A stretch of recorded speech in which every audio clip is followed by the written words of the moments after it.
This Jocks 94.5 podcast is brought to you by Millennium Satellite and Video.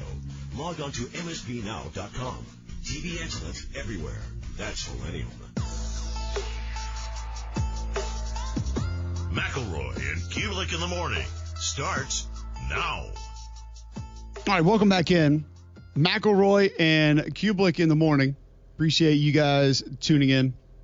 You can listen online, jocksfm.com. App is in the App Store, iPhone, Android. You can download it for free. Bill Connelly going to join us in just a moment. But you can join all of us at the Jocks Kickoff Party. Damian, tell our listeners how. Yeah, celebrate the kickoff to college football with us at the Bill Smith Buick GMC Jocks Kickoff Party at Regents Field on Thursday, August 21st.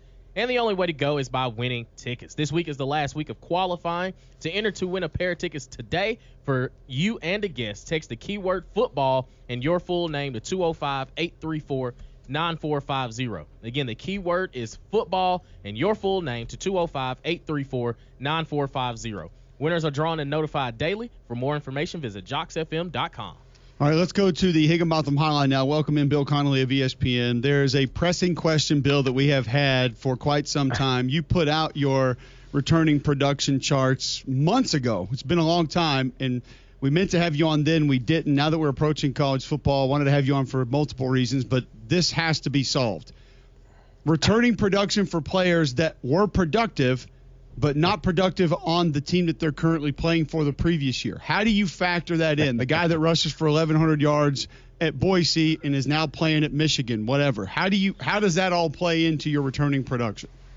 Yeah, I mean, really, I keep calling it returning production because it's easier, but it is returning plus incoming production. It's the simple way that I was doing this 10 years ago is still it's effective enough to keep doing. You basically take that 1,100 rushing yards and you plug it into Michigan's or whoever's, the numerator and the denominator, so to speak. So you lose a starting quarterback, but you also go get a starting quarterback who had the same number of passing yards, and you return 50% of last year's passing yards. And that's the best way. Like if you bring up a guy from FCS, it only counts for like half the weight. You only get half credit for that. But otherwise, I've tried to keep things as simple as possible, and it's at least reasonably effective. When you look at freshmen, and I know returning production's a different animal, but how do you project the freshmen's contributions, a la Bryce Underwood at Michigan? Do you base it off of recruiting ranking? How do you handle that? Yeah, I mean, it really, the preseason projections are still loosely based on what they've always have been. There's a returning production aspect, there's a recent history aspect, and there's a recruiting rankings aspect. So for Bryce Underwood as the example, it's not going to really factor in all that much. Like, he's going to impact the recruiting rankings, which will, because I mean, you're basically looking at for the production you don't return, how good is the caliber of the athletes, that you're plugging in there. And so that'll be part of it. But Michigan, it's really interesting. Michigan ranks uncomfortably high. My final SP Plus rankings are going up tomorrow, or projections are going up tomorrow. Michigan's going to be like 8th, and it makes, I don't like that. I don't. That's a little too high. But even without factoring in that they signed the number one high school quarterback in the country, the overall numbers still look pretty good for them. Yeah, you think he's going to help somewhat. It's just it's tough to kind of roll all that into the same spot. Right. So who should we anticipate will surprise people maybe on the positive end when your article comes out tomorrow? A team that because we just went through teams that we think can win a national championship. Some of those are going to be long shots from an odds perspective, but who do you feel like people are going to see in maybe some of your numbers and say, wow, okay, that's better than I imagined? I think, the biggest one, and this has been the case all off season, so if you've seen like the February projections or May, you're not going to be surprised. But Alabama being second is certainly against what the polls say, and that's where they're going to start in SP Plus. And biggest reason is, what SP Plus tries to gauge is it's not looking at who you beat and who you lost to. It's not a resume rating. It's purely designed to be a power rating. They graded out pretty well last year because even with last year's late season collapse, when they looked good, they looked better than just about anybody in the country. Like that win over LSU was about the most impressive anybody looked all season. So their upside was still pretty obvious, and they graded out okay because of that. So, combine that with good returning production, like the defense returns quite intact, especially by Alabama standards, and good recruiting rankings.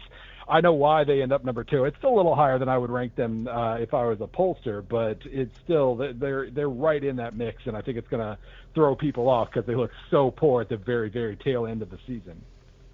How do you factor in the second-year coaching boost? Well, I know a lot of your focus is on returning production. I get that, but there has to be some type of quotient that would account for comfort level within the system. Ryan Grubb's addition, Kalen DeBoer's second year, Kane Womack's second year. How does that factor in? Yeah, I've attempted a little bit of a coaching. There's a little bit of a coaching part in the equation this year, just based on a couple things. First of all, there is kind of a second year effect. It's not as trustworthy now as it used to be, since you can now sign 50 transfers in your first year and everything. Like, everything's a little bit blurrier than it used to be when you could kind of count on if a guy's going to break through, it's going to happen in year 2. So that's not a huge factor, but also just how you've been performing against your historical average, like Oklahoma as an example.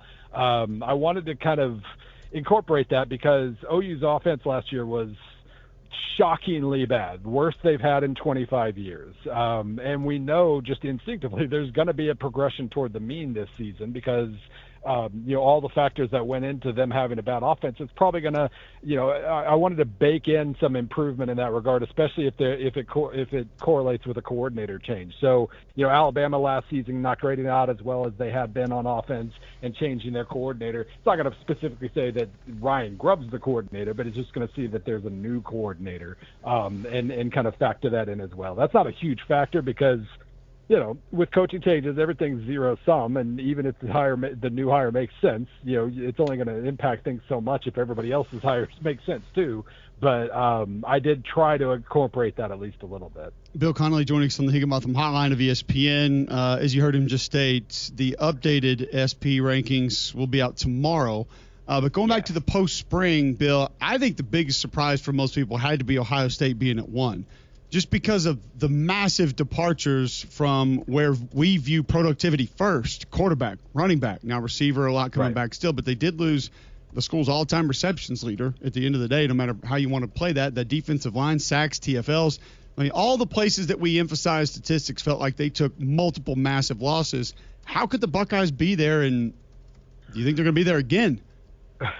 Yeah, I mean, I think Ohio State more than anybody in the country besides maybe Georgia gets the kind of the benefit of the doubt when it comes to any recent history factor is going to favor them dramatically. Any recruiting rankings factor is going to favor them dramatically. And the fact that, national champions usually lose a ton, and therefore the fact that they only rank in like the 80s or 90s in returning production because they do, the skill core, especially the receiving core, is still pretty experienced. There's some decent, especially in the secondary, I believe, on defense. There's quite a bit returning. So, that the fact that they rank in the 80s or 90s for a national champion is actually pretty decent.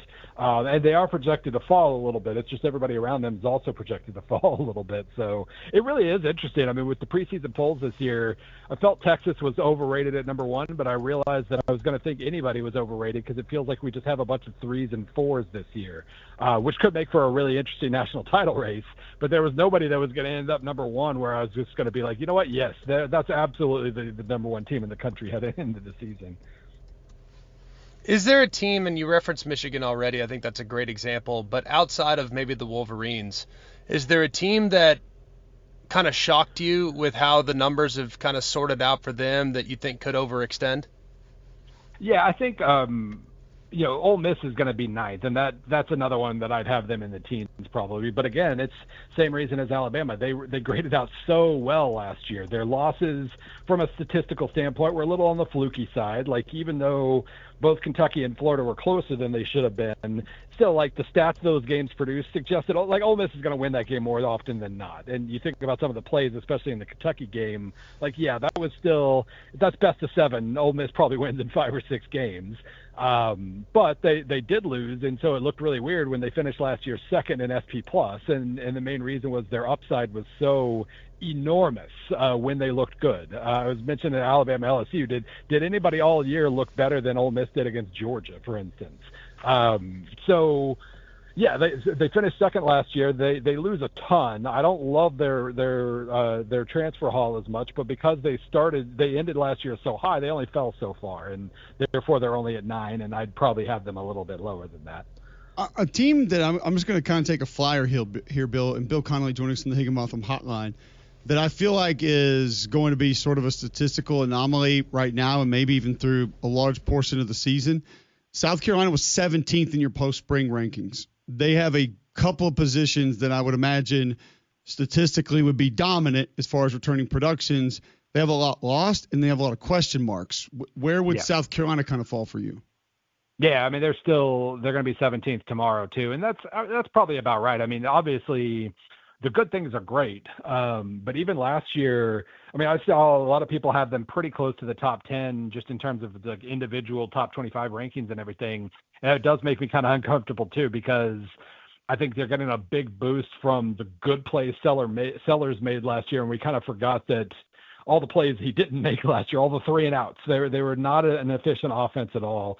Even the Clemson game, which I think, any sort of Heisman hype he has, any sort of hype period, a lot of that comes from the Clemson game where he made 2 spectacular plays and they scored 17 points. Like, those 2 plays were almost it for the entire game. And so there's got to be a level of consistency there on offense, especially considering, they have one of the best pass rushers in the country in Dylan Stewart, and that's almost all the returns in the front 6. So it is going to be a really interesting year for them. I feel like South Carolina generally under Beamer has been a team that where the high points are really high and then we kind of forget about the low points. And we'll see if they're able to generate consistency with the turnover involved. I don't know if they will or not. They're one of the more fascinating teams that I think have some boom or bust potential, but man, I'm a little bearish right now with how much they lost on defense and the leadership they lost on that side of the ball. One other team that I'm really curious about with your evaluation is Texas A&M. Cole and I are kind of split on them. I like the Aggies a lot. I think they're really good along both lines of scrimmage. I think they've upgraded the receiver core in some spots. I think they're going to be healthy at running back, which will be helpful. I think Marcel Reed in year 2 will be better. Where are you at right now with the Aggies? So every year in July, I have one of my annual pieces that is called the ifs list. Like, how many ifs does it take me to make you a national title contender? So like a new quarterback, obviously, if he clicks, things like that. There are always 2 or 3 teams that only have 2 ifs that kind of lead the way. And this year, those teams were Penn State and Alabama, actually, which maybe I am as high as I thought as the numbers on Alabama. That kind of surprised me a little. But among the batch of 3 if teams, so there's Ohio State, there's Georgia, et cetera, A&M was one of them because they're just not that far away, especially if the running backs are as good as they certainly look on paper. They return in a year when almost nobody at the top of the game returns their offensive line. Their entire offensive line's back, and it's enormous. The defensive line did lose a few people, but still returns a healthy amount of the rotation, adds a bunch of guys with experience on the defensive line. Obviously, the receiving core I don't trust at all. That was one of the ifs. But really, if Reed just develops normally, I'm not sure he has the upside that some of these other SEC quarterbacks do, but we already know he's solid. If he just develops as a normal sophomore would, and if a receiver kind of becomes a reliable go-to kind of guy, what else are they missing from being a top 10 caliber team? They're going to be great in the trenches, and they have at least a solid quarterback. That feels like a borderline top 10 team to me. Where are you on Auburn? Because some of that production we talked about going from one place to another, there's a lot of it that's coming in. Now, some of that production was also not great at times, but it feels like if you're just going statistics, numbers, productivity, going from one place to the other, there should be a pretty big jump on the Plains this year. Yeah, I mean, big pieces of the SP Plus equation come from like the success rate, that number where, if you get 50% on first down, 50% of your yards on first down, 70% on second, 100% on third or fourth, like just that on base percentage for football. That's a humongous part of SP Plus, and Auburn was quite a bit more efficient than its opponents last year. Auburn made more big plays than their opponents last year, and that alone should make you like an 8 or 9 win team, except they were so dramatically awful in the red zone, especially on offense. They were so dramatically awful from a turnovers perspective. Those things aren't supposed to be as sustainable, but it happened like every single week last year. And so from a number standpoint, this is absolutely a top 25 team. Like obviously the turnover at quarterback dings them a little bit, but they return a ton otherwise. Like, sure feels like there's a lot going right here, but they were so reliably self-destructive in those areas that it's a burden of proof thing. Like on paper, absolutely top 25, but I gotta see that in a close game, in a red zone situation, that they're actually going to make the plays this year. And if they're relying on Jackson Arnold, like he's got a lot to prove too. So I'm not completely sure that's going to work out. But no, the talent's the talent. It's pretty obvious. Bill, we appreciate the time, man. Great stuff. We'll be looking out for it. We'll share that article on our social media when it comes out tomorrow, but appreciate you previewing it and giving us some time today. Absolutely. Much appreciated. There you go. Bill Connelly of ESPN, SP Plus rankings, how the statistics work, where they go, how they operate. It's kind of cool to hear from him on just how that goes. But we know exactly how it goes at Bromberg's, G-Mac. Yeah, it's the very best experience you can possibly have when taking into account the possibility of adding something that might be in your family for multiple generations. Go and check out Bromberg's today. You'll understand why. The second you walk in the door, you'll see the incredible selection, the service staff that's knowledgeable, that can get you pointed in the right direction to make sure that you buy a piece of jewelry that your loved ones will absolutely cherish for a very, very long time. So go and check out Bromberg's. They're renovating the Mountain Brook store to elevate that experience even further. But they're still open during renovations, so you can go in and just know that here in a few months, when it's done, it's going to be absolutely state-of-the-art. It was great before. It's going to be even better now. You can check them out in that Mountain Brook Village store, or you can go and check them out at the Summit. It's Bromberg's. All right, when we come back, we begin to go around the SEC. We'll talk to Steve Robertson about Mississippi State, where they're headed, and you'll hear from multiple coaches for the rest of this hour. That's all next right here on Jocks. Go inside Jocks 94.5 on Jocks TV. Morning Jocks, Mac and Cube, and Three-Man Front video simulcasts are presented by Bill Smith Buick GMC and Game Day Men's Health. Watch on the Jocks mobile app and YouTube by searching Jocks 94.5 TV.